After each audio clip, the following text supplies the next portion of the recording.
Hola a todos, ¿qué tal? Bienvenidos a En Profundidad, un espacio de teletica.com que, como su nombre lo dice, busca analizar temas del ámbito nacional e internacional en profundidad, y como lo hemos estado haciendo las últimas 2 o 3 entregas, estamos conversando con los candidatos y las candidatas a la presidencia de la República para las elecciones del próximo año. Es un gusto para mí darle la bienvenida a don Ariel Robles, quien está con nosotros, candidato del Frente Amplio. Don Ariel, muchísimas gracias por atender nuestra invitación a estar aquí en profundidad. No, muchas gracias a ustedes, muchas gracias a teletica.com porque abre este tipo de espacios que son siempre una oportunidad para poder dialogar a la ciudadanía que sigue este espacio y que pues está en constante información por medio de estas plataformas. Siempre nos genera una emoción poder venir y compartir con ustedes, y muchas gracias a usted, don Rolfo. Vamos a hablar largo y tendido acerca de propuestas, pero antes quería preguntarle si me puede resumir en una palabra, ojalá una sola palabra, don Ariel, en una palabra, ¿cómo definiría usted los últimos 3 años suyos? Los últimos 3 años dentro de mi vida. Su vida. Pero me imagino que va a estar muy marcada esa palabra por su gestión y por sus digamos, por sus vivencias laborales. Yo diría que subestimado, tal vez. ¿Subestimado? ¿Por qué? Sí, porque creo que yo siempre he pensado que en la vida es mejor ser subestimado que sobrevalorado, ¿verdad?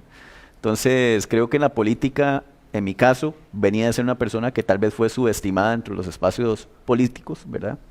Y que conforme ha pasado el tiempo, pues hemos logrado reivindicar, digamos, el trabajo que queríamos hacer en la Asamblea Legislativa. Entonces, pero no se siente subestimado estos últimos 3 años. Yo creo que así iniciamos, me parece que así iniciamos, y conforme hemos avanzado, me parece que nos hemos ido ganando un espacio, pero es a partir del trabajo. Entonces, en algunos momentos también en la Asamblea lo he sentido, y también en los sectores políticos, es decir, del gobierno siempre sentí como que había una mirada de arriba hacia abajo, y ¿verdad? Como esos muchachillos jóvenes que hagan ahí feo, que hagan lo que quieran y no les prestemos atención, ¿verdad? Entonces como que hubo que ir a partir de trabajo, de incidencia, como equiparando un poco como decimos popularmente, como equiparando la cancha para poder hablar con seriedad.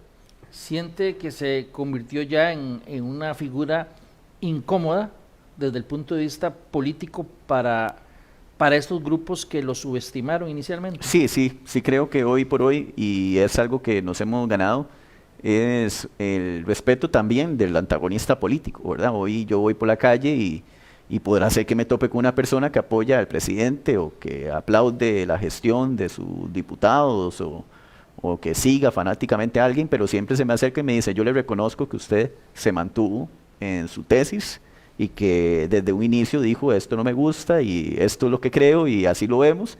Y entonces como que hay un reconocimiento de la contraparte. Castigan más duro ahora a los que por los vientos electorales brincan de un lado a otro, ¿verdad? Entonces me parece muy interesante también el reconocimiento que pueden hacer los antagonistas políticos de la figura contraria, digamos, también. Eso me parece muy, muy interesante. Entonces, le reconocen en la calle su trabajo, pero no sé, también en la calle le han dicho algo, lo han amenazado, le han insultado. ¿Ha pasado algo que en algún momento haya sido un capítulo de enorme preocupación en su vida cotidiana, fuera de la Asamblea? Vieras que en general no. Voy a decir que el costarricense es una persona absolutamente respetuosa de las diferencias políticas. Voy a todo lado por la calle y me topo, generalmente creo que es como me pasaba a mí en el pasado. Yo soy sapricista, dirán que nadie es perfecto, ¿verdad? Los liguistas, pero bueno, para mí, yo soy sapricista. Bueno, y yo sí veía una figura del saprissa, capaz que me la acercaba como para decirle qué bueno que es usted o qué bien que juega, ¿verdad? Si veo una figura de otro partido, ¿verdad? De otro equipo y que tal vez nos metía goles, capaz que no me la acercaba, ¿verdad? Para saludarlo. Yo creo que pasa lo mismo en general de la ciudadanía. La ciudadanía tiende a ser personas que se acercan más como para decirle qué buen trabajo hace, lo felicito, me gusta lo que usted hace, lejos de las personas que posiblemente también me topo todos los días, que dicen: mira, no estoy de acuerdo con él, pero no me la acerco para decirle nada. En general, ¿verdad? Eso en el tú a tú, en la cara a cara, pero en las redes uno encuentra, porque aquí llevamos menos de 5 minutos y ya hay un montón de comentarios, desde una persona que dice uno de los mejores preparados, o uno de los más preparados, hasta los zurdos comunistas de Caviar son los eternos adolescentes.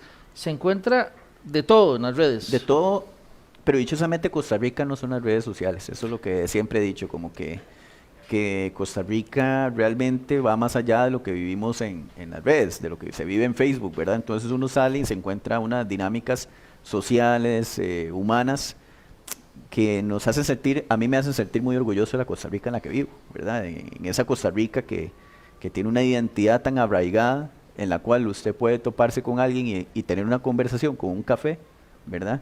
En la que podamos tener coincidencias o desencuentros, pero completamente tranquilos, o sea, respetuosos.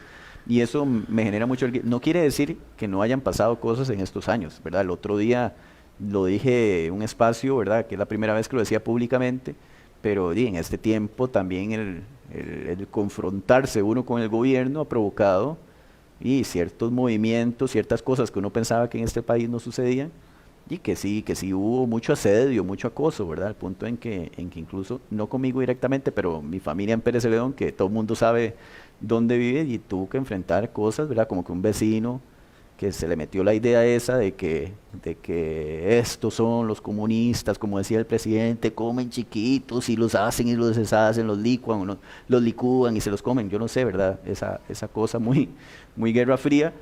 Y bueno, y un día decidió comprar un veneno y envenenar a nuestros animales, ¿verdad? Y entonces dentro de eso, uno de nuestros perros quedó envenenado y hubo que salvarlo, nuestro gato falleció, ¿verdad? Porque se envenenó y esto pasó, yo estoy claro, por el discurso que utilizó, por una influencia política. Sin embargo, yo no culpo a la ciudadanía, ¿verdad? No culpo ni siquiera, a pesar de que me parece una acción muy responsable, al señor, porque finalmente las balas no son las que matan a las personas, son quienes las disparan, ¿verdad? Y muchas veces esas cosas que suceden son disparadas por discursos, por enojos, por polarización, y que bueno, los responsables directos de esos tipos de actuaciones son quienes usan el micrófono para promover esas confrontaciones. ¿Teme que en los próximos meses la polarización, la discusión, los insultos, la tensión aumente como nunca antes en nuestro país? La estadística dice que así es y que así va a ser, ¿verdad? Es lo que hemos venido viviendo, ¿verdad? Especialmente lo podemos ver en las mediciones que existen por estudios de lo que se conoce como escucha social o social listening, que son estudios que demuestran que en el ambiente político nacional ustedes podrán ver cómo la discusión está completamente polarizada y que se mueven en los ambientes incluso de violencia. Es decir, dichosamente Costa Rica no son las redes sociales, ¿verdad? Pero si Costa Rica fuese en las redes sociales, eso sería como ver un pleito de gatos, bueno, ahora que los gatos están de moda, ver como un pleito de gatos, ¿verdad? Constante en las calles, ¿verdad? Y eso... Pero no le preocupa que salga de las redes y llegue a eso debe ser, a la cotidianidad. Eso debe ser una preocupación permanente, ¿verdad? Y creo que por eso hay que hacer un ejercicio, que es el reclamo que tal vez en mi caso he tenido más contundente con el ejercicio político del gobierno. Y es que, por ejemplo, cuando yo veo que a veces gente a la que yo represento o que se siente representada por mí, se le sube el tono, yo creo que lo que uno debería hacer es hacer un llamado a la calma, ¿verdad? Usted debería llegar y decir, mira, esa no es la forma en la que debemos entrar en la discusión. Y una cosa que he dicho constantemente, es decir, usted al irrespeto no debería contestarle con más irrespeto, porque ese es un círculo vicioso sin fin, que va a terminar en una causa que no le va a funcionar a nadie. Entonces, al irrespeto más bien habría que contestarle con respeto, ¿verdad? A los gritos de uno debería de contestarles con diálogo, con diplomacia. Y tal vez yo, el mayor cuestionamiento que tengo siempre hacia Zapote y a quienes tienen más incidencia en su forma de hacer política, el reclamo es cuántas veces han salido a hacer un llamado a la calma, ¿verdad? A decir, ese no es el camino por el donde deberíamos caminar, deberíamos hablarnos más respetuosamente. Por el contrario, por rato uno siente que hay un fuego, ¿verdad? Y más bien le echo leña para que ese fuego siga calentando y que capaz en algún momento reviente para algún lado. Pero don Ariel, antes de hablar de propuestas, de sus propuestas, en caso de llegar a la presidencia, sí creo que a la gente le ha quedado claro que en la Asamblea Legislativa, en el plenario y en comisiones, a veces se ve irrespeto entre todos los que están participando, ¿o no? Sí, yo pienso que también ahí hay muchas reflexiones que hacer. Sí, creo que la Asamblea Legislativa también sube tonos y a veces la Asamblea Legislativa también incurre en prácticas que no debería incurrir, ¿verdad? Y eso me parece que también es parte del cuestionamiento de la clase de discusión política que tenemos, ¿verdad? Lo que sí habría que ver es cuántas veces es en reacción de o cuántas veces es provocado ahí. Pero Entonces, usted me dice ahora que la idea es no responder con irrespeto ante una muestra de irrespeto, entonces no debería haber, no digamos, debería haber nunca. Sí, sí. Estoy de acuerdo. reacción irrespetuosa. Estoy de acuerdo. Sí, sí. Nunca debería haber. Sí. Oriundo de Pérez Celedón, Sí. docente que estudió principalmente inglés, la enseñanza del inglés. Su familia todavía vive en Pérez Celedón, Sí. ¿verdad? ¿Cómo se vive en zonas alejadas al Valle Central, o cómo percibe usted que se vive en zonas alejadas al Valle Central, todo lo relacionado con lo que sería la campaña política que que se nos viene encima? Sí, bueno, yo creo que lo primero que hay que decir es que las zonas rurales de nuestro país sentimos los dolores, ¿verdad?, del sistema político en el que hemos vivido de una forma diferente, ¿verdad? Costa Rica tuvo un modelo de desarrollo en el cual se centró en esa lógica de centros y periferias, ¿verdad? Entonces los centros concentran la mayor cantidad de riqueza, de servicios, de oportunidades, y conforme usted se va alejando hacia la periferia, va viendo como eso va mermando, ¿verdad? Se va haciendo cada vez menos. Y eso no fue solamente una cosa que pasó de un día para otro, sino que ha sido un asunto heredado en los últimos 30, 40 años, ¿verdad?, donde pasamos de modelos agroexportadores o de producción para el mercado nacional, que estaban afincados especialmente en las zonas costeras, en las provincias rurales, en los cantones rurales, porque Pérez Celedón, por ejemplo, pertenece a San José, pero sus características son altamente rurales, o San Carlos de Alajuela, pero con una particularidad altamente rural, y que conforme cambió ese modelo, ¿verdad?, de producción agrícola, de fomento de la producción agrícola, de que un poco fuimos resintiendo en los sectores, ¿verdad? Yo crecí viendo que cuando el café estaba bien, Pérez Celedón estaba bien, ¿verdad? Cuando el café estaba mal, Pérez Celedón estaba mal. Era una mala temporada de caña y el cantón lo resentía, ¿verdad? Porque ciertamente el productor le pagaba a sus peones, los peones iban y en lugar de irse a comprar no sé a dónde, iban a comprar a la tiendita de San Isidro, y bueno, ese encadenamiento productivo que generaba era prioritario, digamos, en las formas económicas que se tenían desde lo más local. Y ciertamente yo crecí, ¿verdad?, en ese ambiente, viendo cómo esto va cambiando. Creo que se ha hablado mucho de la Costa Rica rural y de la Costa Rica, de la gran área metropolitana, y creo que la política un poco está pasando también por ahí. Es una cosa que nosotros hemos venido viendo y que también vamos a plantear de cómo hablar, ¿verdad?, de cómo rescatar esas realidades y esas identidades costarricenses. ¿Cree usted que los habitantes de zonas rurales deberían de sentirse doblemente decepcionados por la forma en cómo el Estado ha incumplido en muchas ocasiones a resolver los problemas de los costarricenses? Sí, y además hay deberíamos hacer un reconocimiento de que se cometieron grandes errores, y que en esto toda la institucionalidad, los partidos políticos deberíamos reflexionar y decir qué fue lo que pasó, ¿verdad?, que llegó a suceder lo que hoy sucede, ¿verdad? Es decir, no es casual que el mayor porcentaje de abstencionismo se encuentre en las zonas rurales de nuestro país, ¿verdad?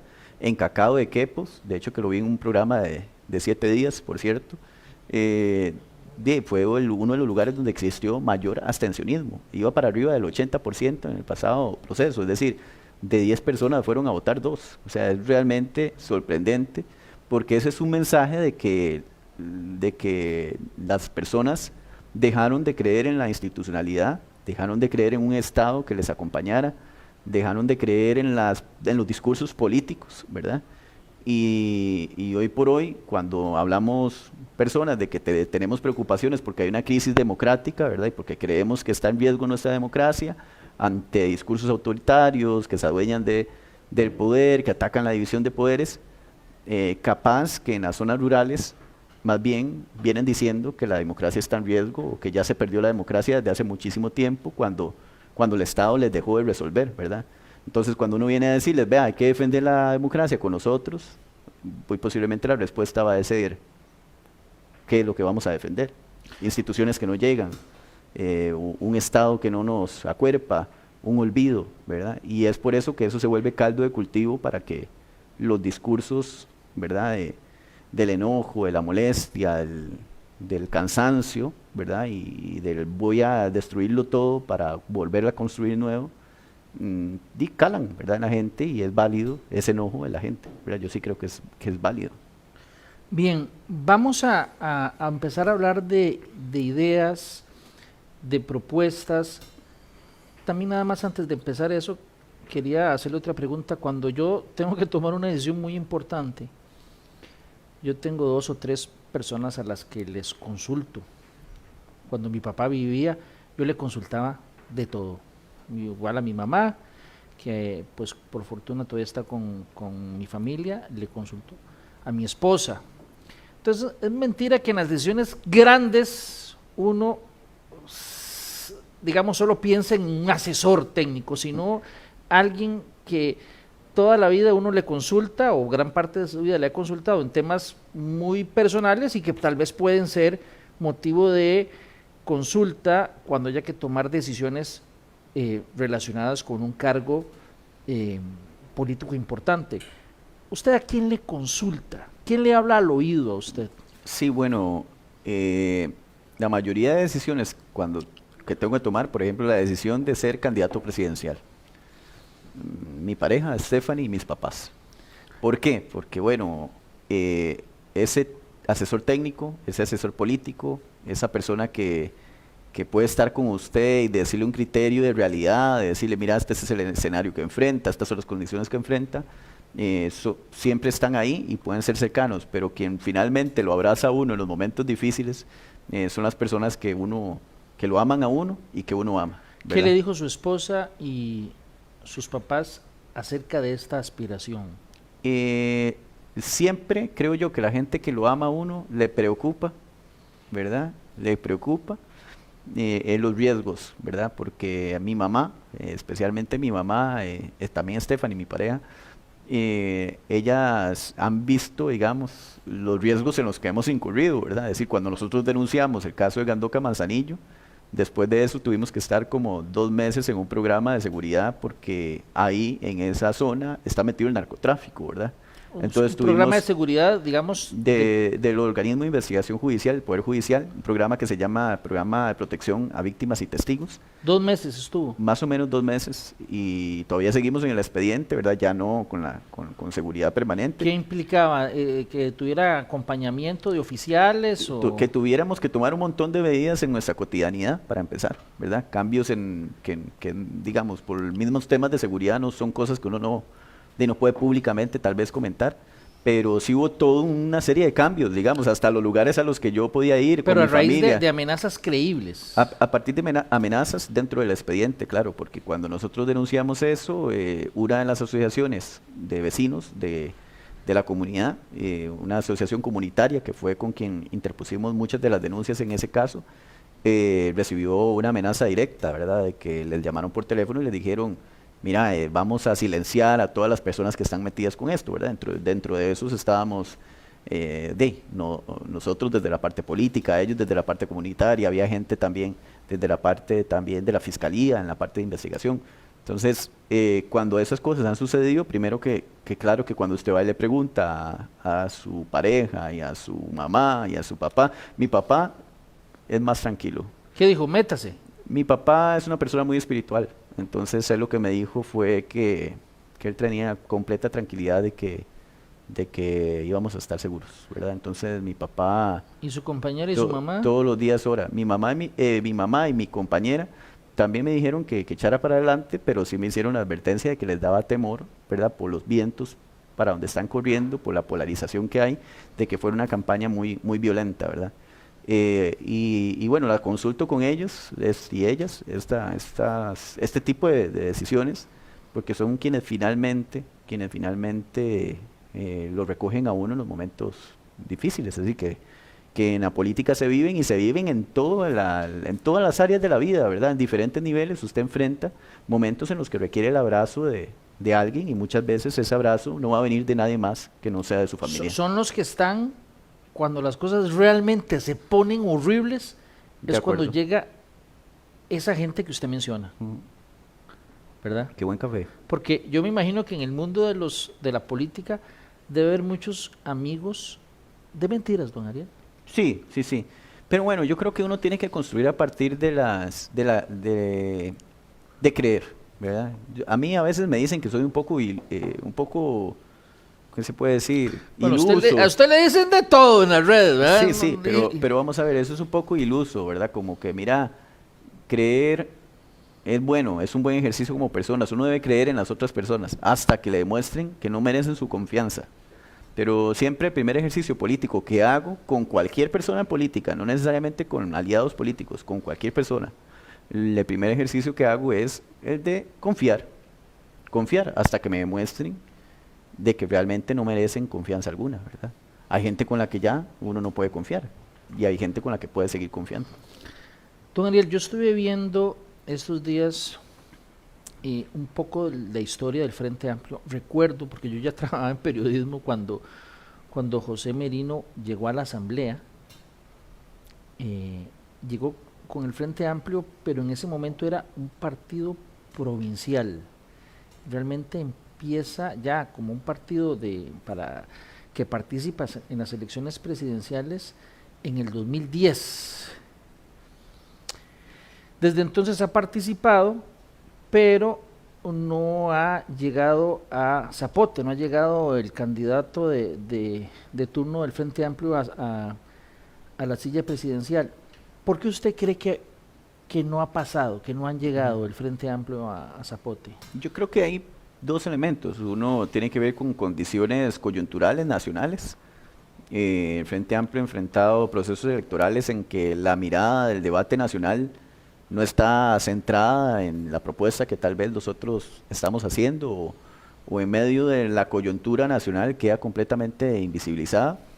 Y lo otro creo que también son factores internos, es decir, el partido ha tenido un proceso de construcción, ¿verdad?, en la que por mucho tiempo, en esa gradualidad que usted ha planteado, ¿verdad?, de pasar de un partido provincial a un partido nacional, de ser un partido nacional con una sensibilidad y con una influencia de características de ejercer una buena oposición en la Asamblea Legislativa, sin importar cuál sea el gobierno de turno.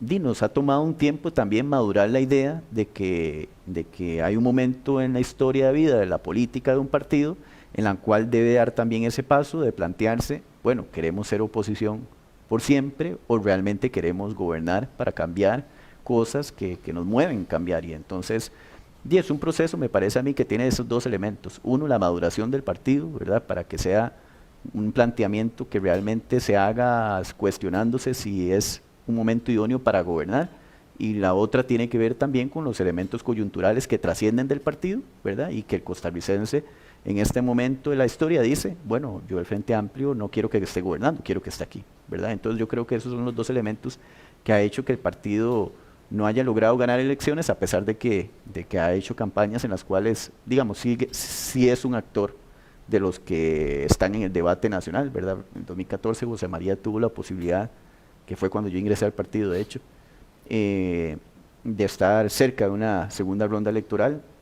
La pasada campaña electoral fue uno de los 5 partidos, digamos, más votados.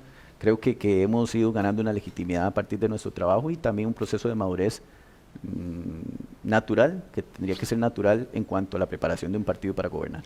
Ahora que usted menciona a don José María Villalta, don José María ha sido candidato del Frente Amplio en 2 oportunidades, 2014, como usted bien lo señala, 2022, la pasada. En ambos casos, de las 4 elecciones en que ha participado el Frente Amplio a nivel nacional, son donde más votos ha obtenido el Frente Amplio y donde más diputados ha alcanzado, ¿verdad? 9 me parece la primera vez y 6 ahora. Los otros candidatos, me parece don Edgardo Araya y en su momento don Eugenio Trejos, cuando fueron candidatos a la presidencia, el arrastre que tuvieron alcanzó para un diputado, me parece, en ambos casos. Pesa mucho entonces la figura de don José María Villalta para atraer votos. Claro. ¿Le preocupa que pase lo mismo en esta oportunidad? Creo que no va a pasar, ¿verdad? Es lo primero que vemos por la sensibilidad, los sentimientos, las actividades en las que hemos participado, el movimiento en el cual nos estamos envueltos, además de venir de una fracción legislativa que podrá tener sus aplausos y sus críticas, pero que todo el espectro político costarricense reconoce que ha hecho un trabajo acorde a lo que se pensaba que la fracción iba a hacer, siendo una fracción disciplinada, de un trabajo colectivo y también de un esfuerzo de ser una oposición, digamos, con la seriedad del caso en el momento político que estamos viviendo. Entonces pensamos que no va a suceder lo que ha pasado en esas 2 campañas puntuales que usted ha planteado, pero también hay que reconocer de que el liderazgo que José María ha ejercido dentro del partido y también dentro de la lectura política nacional, ¿verdad? Ocupando un espacio como una persona con credibilidad, con influencia, con un respaldo y un respeto por el trabajo que ha hecho, que es reconocible por propios y extraños, ¿verdad? Y es una figura fuerte, y es una figura que está ahí con nosotros, ¿verdad? Y que permanece siempre en una constante comunicación conmigo, con la fracción, con todo este proceso, ¿verdad?, que hemos estado llevando a cabo, las nuevas experiencias que uno está viviendo, pero que ciertamente es un liderazgo que para el partido muy importante, ¿verdad? Y va a seguirlo siendo.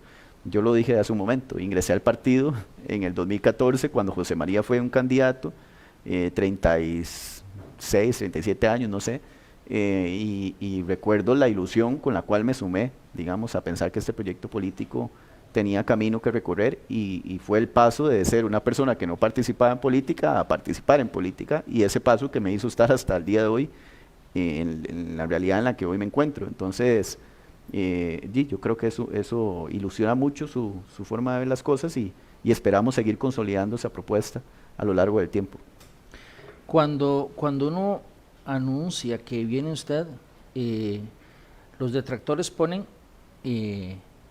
zurdo, comunista, algunos ponen miau, ¿verdad? Que es tal vez la frase que lo ha popularizado usted en las últimas semanas, pero me parece que ustedes han querido desmarcarse de la visión tradicional de la izquierda, o tal vez le planteo la pregunta de otra forma. ¿Qué es lo que se dice del Frente Amplio que usted considera no es exacto, no es cierto? Sí, bueno, primero si me dicen zurdo es cierto, ¿verdad? Porque cuando empecé a aprender a escribir, lo primero que hice fue agarrar el lapicero con esta mano y nunca dejé de escribir con la zurda. Yo creo que realmente hoy la discusión nacional, vamos a ver, pasa por la realidad de los problemas de características nacionales, y es ahí donde nosotros nos hemos enfocado. Costa Rica tiene un sistema democrático el cual desde nuestra fuerza política hemos respetado absolutamente siempre. O sea, no hay ni una sola vez que el Frente Amplio haya salido a cuestionar un proceso electoral o no haya creído que el debate de las ideas es donde se desenvuelve todo. En este periodo puntual legislativo, en nuestro caso hemos tenido que defender incluso antagonistas históricos, ¿verdad? En diferentes espacios los hemos hecho sin ningún titubeo, sin ninguna calculadora electoral. A mucha gente se sorprendió cuando en algún momento se vino el conflicto de gobierno con Parque Viva, el Grupo Nación, ¿verdad? Y que la primera fracción legislativa que salió a decir que eso no estaba bien porque era utilizar el Estado con la intención de desquitarse con un actor, ¿verdad? Una institución de características mediáticas como lo es un medio de prensa que estaba criticando el gobierno, y se sorprendió porque, bueno, el Frente Amplio, que se supone no está de acuerdo con eso, es el primero en salir, antes de que salieran otros, que se supone que eran más cercanos a esas defensas, salir nosotros y decir, no está bien que a alguien se le silencie por o se le busque presionar porque ejerce una crítica de un espacio, ¿verdad? Y más bien defendemos la idea de que la Nación nos critica a nosotros como lo ha hecho con sus editoriales, los 20 años de existencia del Frente Amplio, ¿verdad? Yo creo que mucho de eso ayuda a quitar mitos, ¿verdad? Ayuda a sacudirse mitos, porque si algo se parece, por poner un ejemplo, al autoritarismo nicaragüense, ¿verdad?, que hay de Daniel Ortega ahí y esa dictadura, con los simbolismos y las tropicalizaciones del caso, muy a lo criollo, si algo se parece a eso, son los discursos que tenemos hoy en Zapote, ¿verdad? Porque ataque a la prensa, eso es lo que hace Chávez todos los días. Ataque a empresarios que piensan de una forma diferente, eso es lo que hace Chávez todos los días. Ataque a opositores, eso es lo que hace Chávez todos los días. Y en eso, en cada una de esas cosas, cada vez que las ha hecho, ha sido el Frente Amplio el que sale a decir, por ahí no queremos caminar, ni eso somos nosotros. En esencia, ¿cómo describiría el Frente Amplio? Hoy es una fuerza democrática muy parecida a lo que hemos tenido en los frentes amplios latinoamericanos, muy particularmente, por ejemplo, el Frente Amplio uruguayo, ¿verdad?, que fue liderado por mucho tiempo por Pepe Mujica. Es cierto que en los espectros, vamos a ver, del autoritarismo, tanto a la derecha como a la izquierda, hay unos personajes horribles, ¿verdad?, que no queremos parecernos a nada de eso. Particularmente hoy, si usted ve hacia la derecha, pareciera que todo es tremendo, ¿verdad?, porque todo es, y a la izquierda también, son discursos completamente, a veces ofensivos, a veces cargados de odios y de enojos, y usted ve, y sí, que un Trump, un Milei, ¿verdad?, están por acá, y que por el otro lado está un Maduro, un Daniel, ¿verdad?, Ortega. Y yo creo que así como hay ejemplos horribles, también hay ejemplos de políticos a lo largo de Latinoamérica que a mí me llaman la atención y que creo que es por donde deberíamos caminar, y me gusta mucho la figura de Pepe Mujica. Digo que me gusta, aunque haya fallecido, yo lo sé, pero su esencia me gusta. Los partidos políticos en Costa Rica de antaño que se catalogaban de comunista, ¿ustedes son parecidos o se distingue de ellos? Es que el Frente Amplio, por ejemplo, en ninguno de sus principios se cataloga como un partido comunista, se describe como un partido socialista, ¿verdad? Y lo otro es que la herencia, digamos, del Partido Comunista en Costa Rica también fue muy tropical, fue muy criolla, ¿verdad? Es decir, los logros del Partido Comunista en Costa Rica y las formas de que negociaba el Partido Comunista en Costa Rica no se asemejan a ningún otro lugar del mundo, así como no se asemejan tampoco las posturas, vamos a ver, más de derecha que tuvimos en Costa Rica, tampoco se asemejan a las figuras más de derecha en el resto de Latinoamérica. Entonces yo creo que el Frente Amplio es un partido que tiene un origen, como lo tienen todos los partidos de izquierda en Costa Rica, que es un origen en las causas sociales, en las luchas ambientales, ecologistas, feministas, de los trabajadores, y me parece que el Frente Amplio recoge eso, pero que es diferente a un partido con características más de los partidos tradicionales, de características comunistas más ortodoxas, ¿verdad? Eso ha venido cambiando, se ha venido actualizando, y hoy el Frente Amplio recibió ese nombre, ¿verdad? Decidió no llamarse Partido Comunista, decidió llamarse Frente Amplio, por la posibilidad de abrir el abanico a todos esos sectores que no necesariamente comulgaban en estos partidos o en estas ideas, y que podían encontrarse en una casa común para defender la idea de la Costa Rica que queremos. Hablemos de propuestas.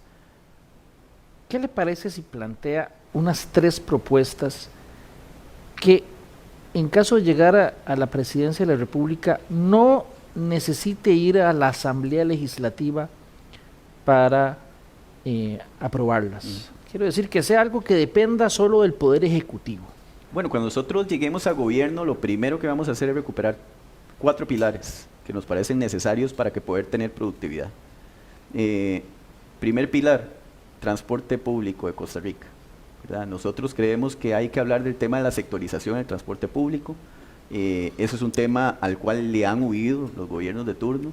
Estuvo listo el tema de la sectorización para que se entienda el poder coordinar mejor las trayectorias, digamos, que siguen los buses, que siguen los trenes, cómo conectar un bus con un tren, ¿verdad? Que es muy común en muchos lugares de América Latina y del mundo. Pero aquí no se ha podido hacer. Aquí no se ha podido. Aquí no se ha podido hacer porque existe, lo voy a definir así, como una mafia de intereses, ¿verdad?, en la cual a veces el sector autobusero no quiere que se renueven estas formas de estructurarse, que sean más eficientes. Nosotros sí creemos que el transporte público hay que tocarlo, No necesita pasar por la Asamblea Legislativa. ¿Pero cómo haría? ¿Qué haría? Es una decisión política. Pero, el tema de la sectorización debe ser decretada lo antes posible.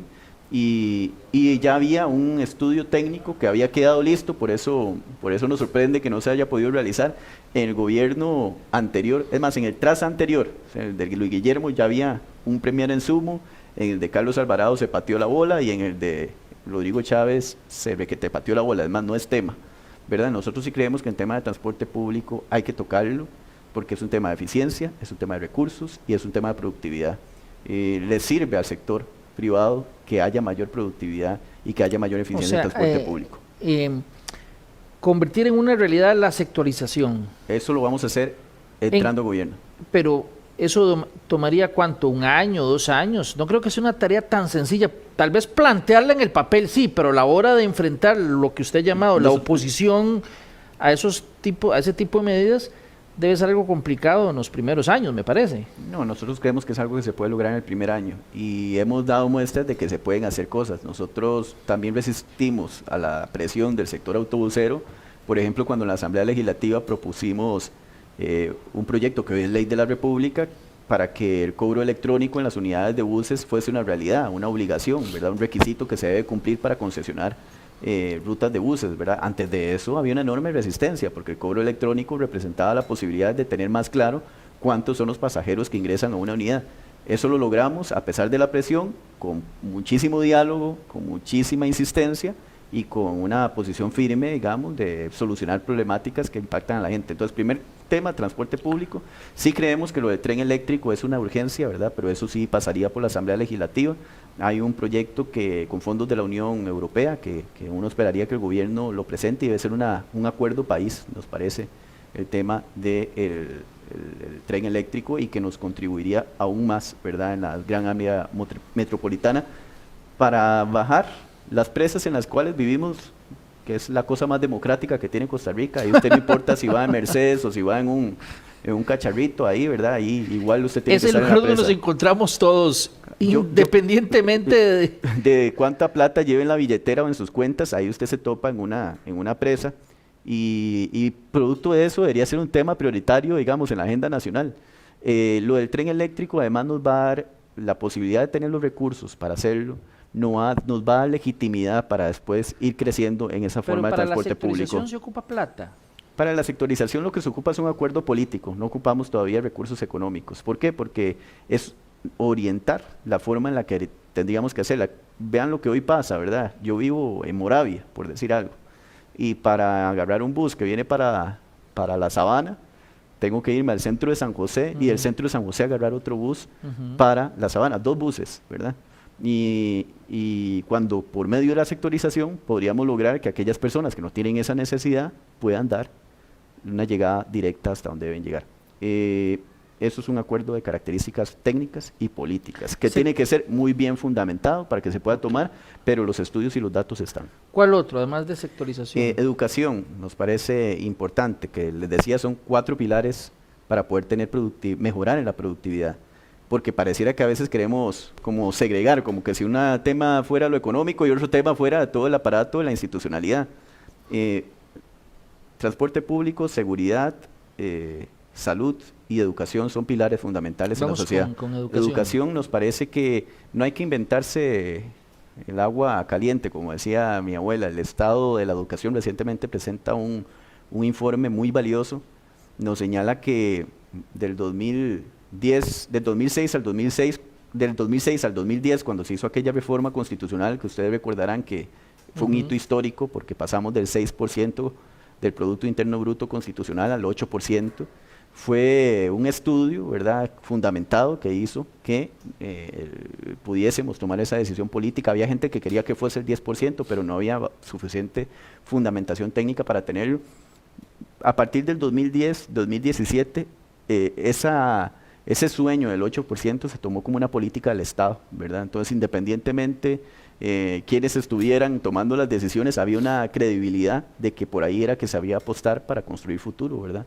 2010, 2017 fue de forma creciente el presupuesto hasta llegar a un 7,25%, casi el 8%, pero del 2017 al 2025 retrocedimos significativamente al punto en que hoy la discusión del presupuesto de educación es un 5%.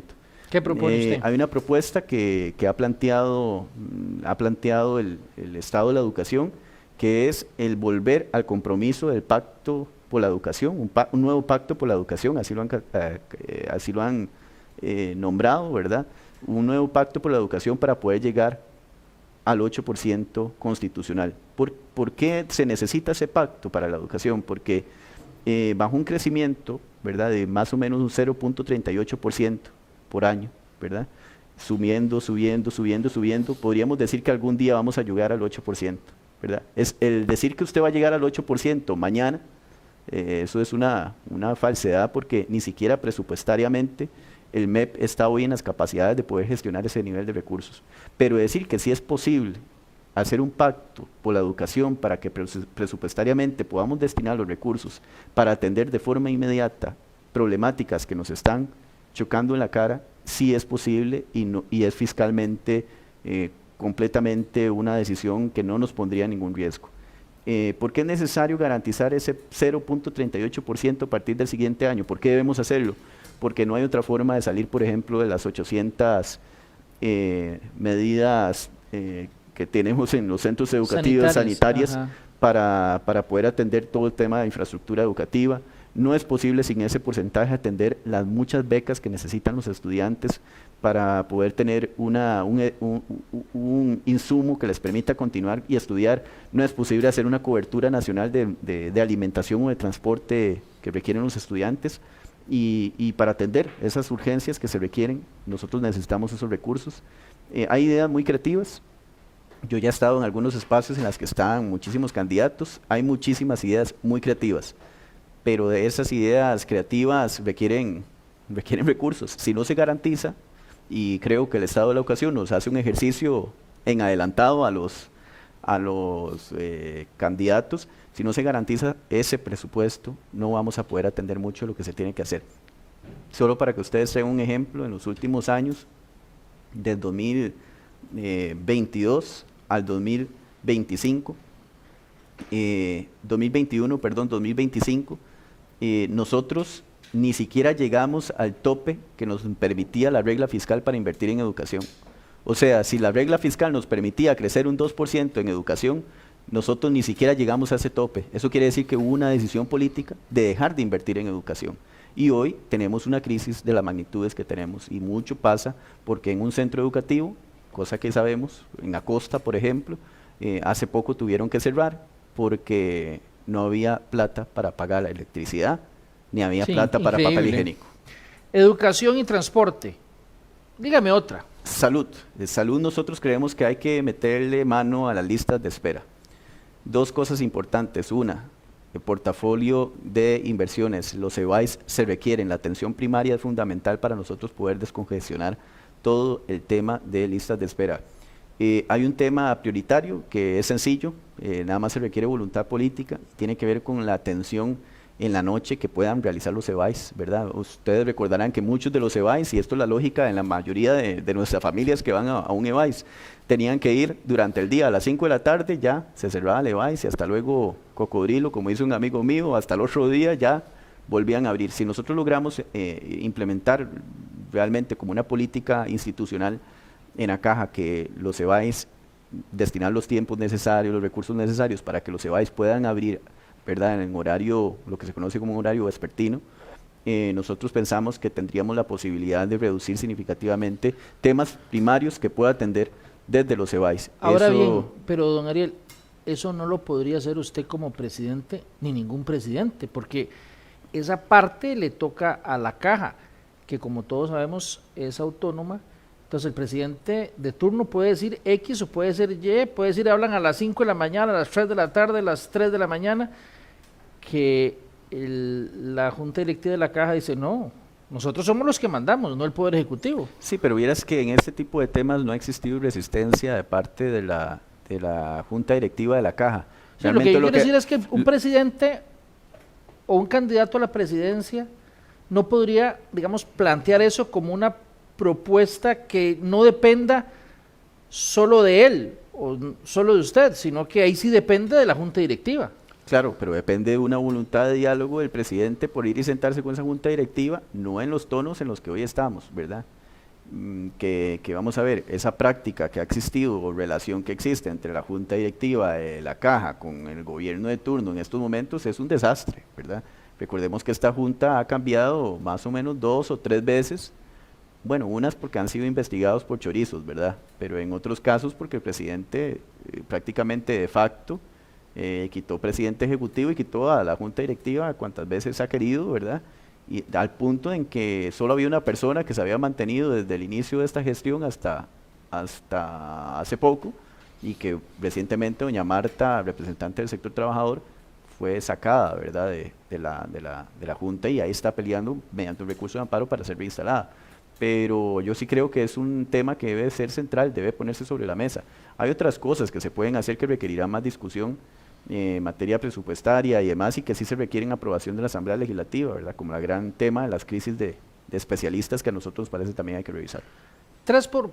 Tres propuestas que sí necesiten pasar por la Asamblea Legislativa.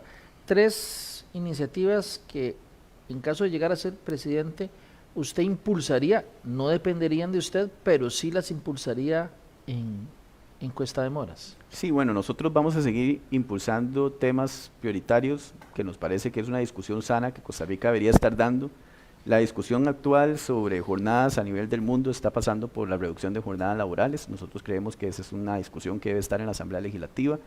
Creemos que se debe conversar con el sector empresarial, así como lo hemos hecho en tantos otros temas, pero que hoy los sectores, especialmente la juventud, la gente del sector trabajador, está deseosa de que se logre un pacto histórico como el que se logró en los 40 para poder tener un código de trabajo. Nosotros ya lo hemos planteado. En la Asamblea Legislativa estaba un proyecto de ley que hemos presentado para que las jornadas sean de 40 horas. Hay disposición de parte nuestra para intentar cambios graduales, como lo planteó Chile, porque esa es la realidad. Ya en Chile se está haciendo, en México está la discusión, en Colombia está la discusión, donde se pasó de 48 a 46 horas y de 46 horas a 40. Entonces, a nosotros nos parece que esa discusión debe llegar a Costa Rica, que más que estar debatiéndonos, digamos, entre retrocesos laborales, esa es la discusión futura, ¿verdad? Es decir, que la gente trabaje para vivir, no que viva solamente para trabajar.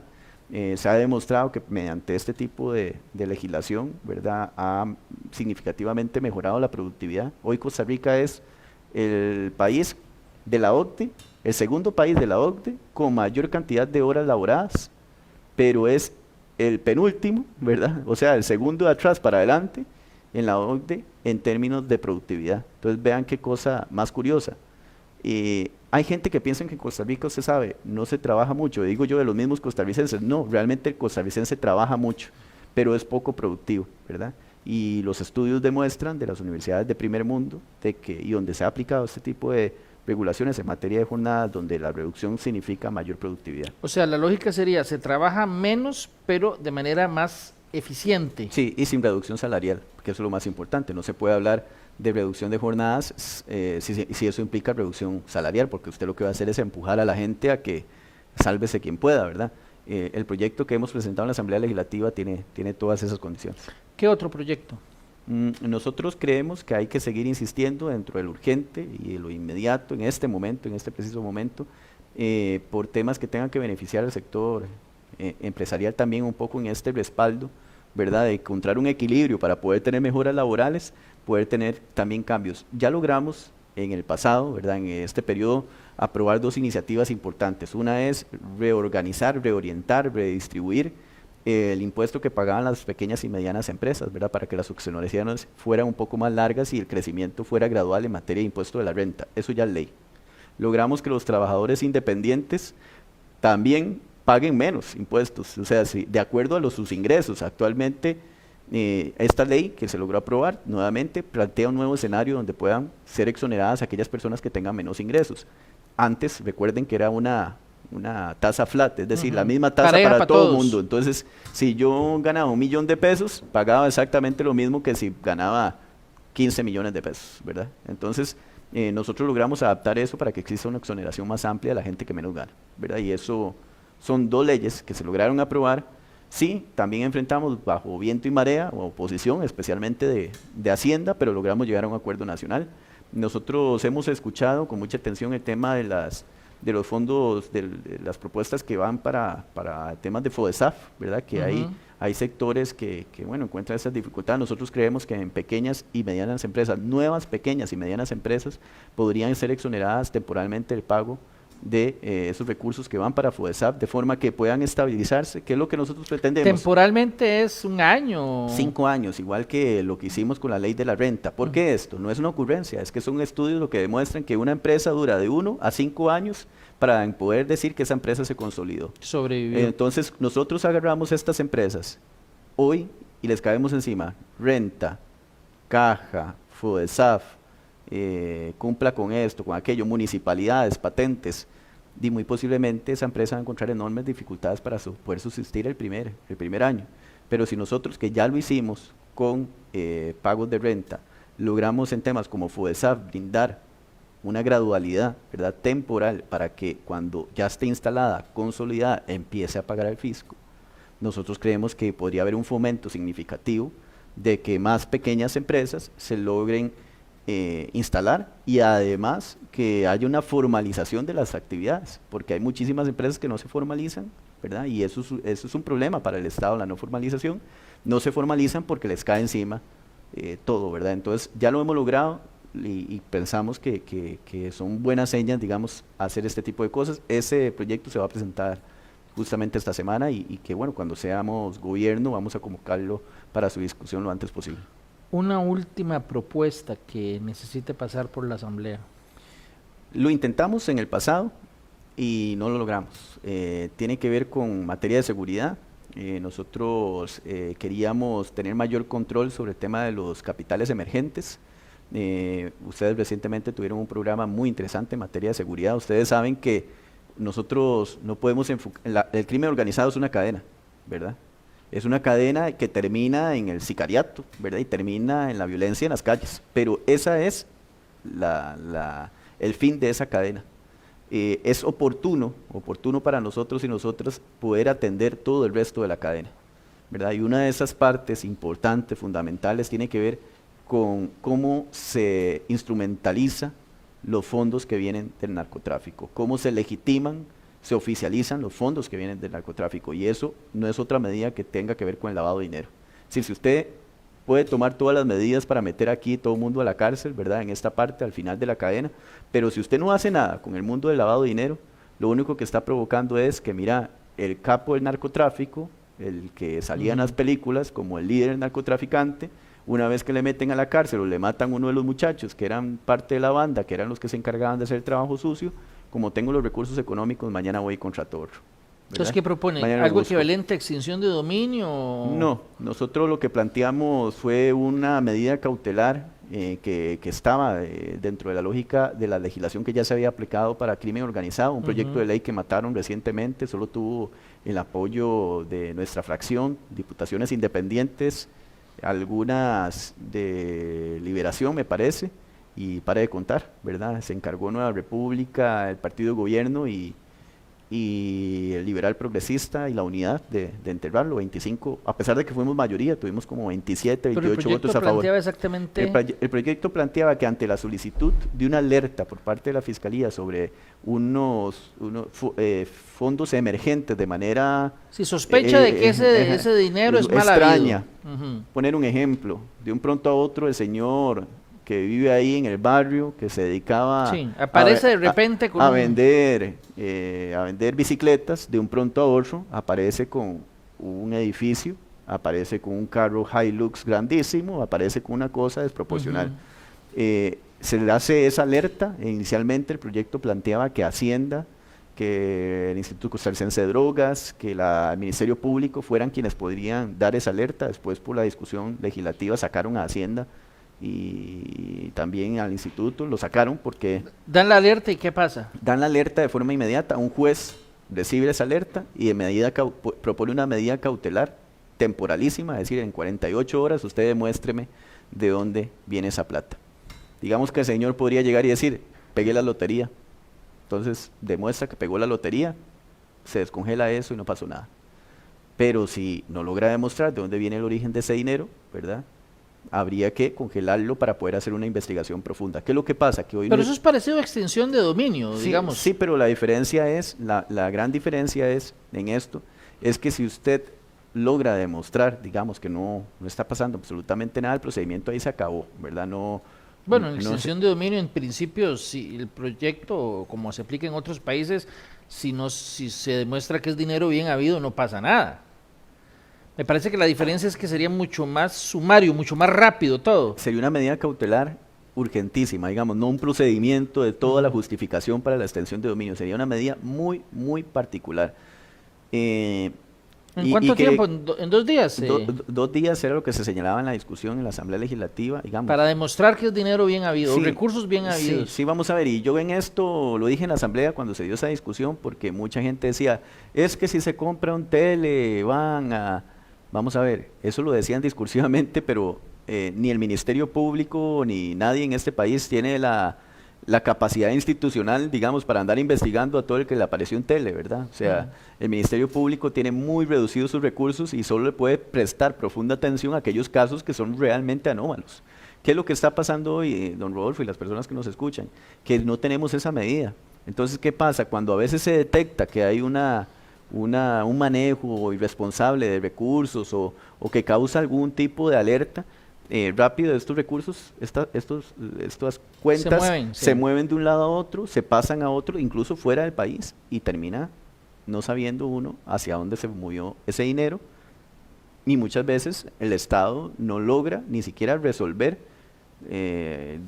cuál es el fin último de este tipo de recursos que pueden terminar en cualquier lado.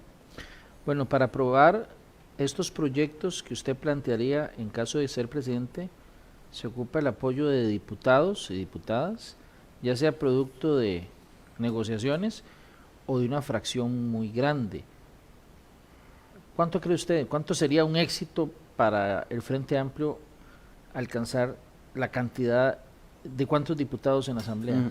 Vamos a ver, quiero ahí decir varias cosas. Primero, un éxito para cualquier partido, ¿verdad? Bueno, ¿cuál es un éxito Un para éxito cualquier para partido? cualquier partido es 20 diputados. Eso es un éxito para cualquier partido en Costa Rica. ¿Verdad? Estamos hablando de que tenemos 57 diputados.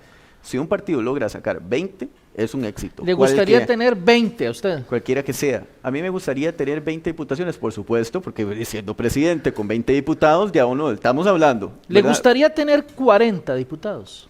Sí, pero le voy a decir algo, ¿verdad? Por eso le dije que un éxito para cualquier partido es que, vamos a ver, si usted quiere vivir en el mundo de la fantasía, en el mundo de las cosas que no pasan ni van a pasar, puede seguir soñando con el tema de los 40 diputados, ¿verdad? Si eso yo no sé dónde vaya a ocurrir, tal vez en Chavezlandia o no sé. Pero a usted le no. gustaría tener los 40. Creo que a todo político que quiera pero entonces gobernar, los señalamientos que han dicho algunos de que es peligroso tener 40 es peligroso. diputados.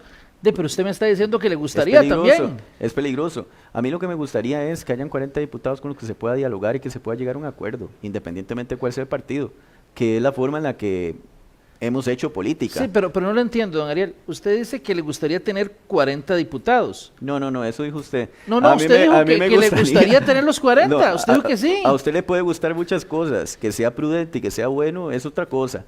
En la democracia, lo más importante es que exista la necesidad del diálogo para llegar a acuerdos. Con 40 diputados, muy posiblemente usted no necesita diálogo para llegar a acuerdos y eso sería riesgoso.